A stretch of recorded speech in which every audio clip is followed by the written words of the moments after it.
Promotion হবার কি আবার ডিমোশন হয়? এটা কোথাকার নিয়ম?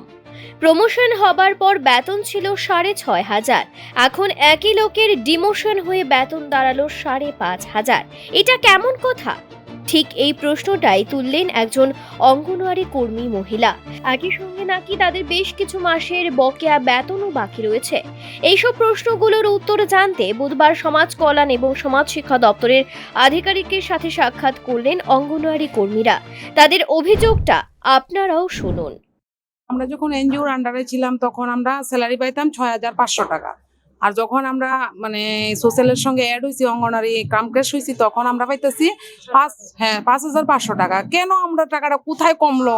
মানুষ কি টাকা বাড়লে আবার বেতন বাড়লে কি আবার কমেনি? এটা নিয়েও কোয়েশ্চেন করছি স্যার তারা কইছে না, আপনারা ওইভাবেই পাইবেন, ওইটাই মাইনা নিন।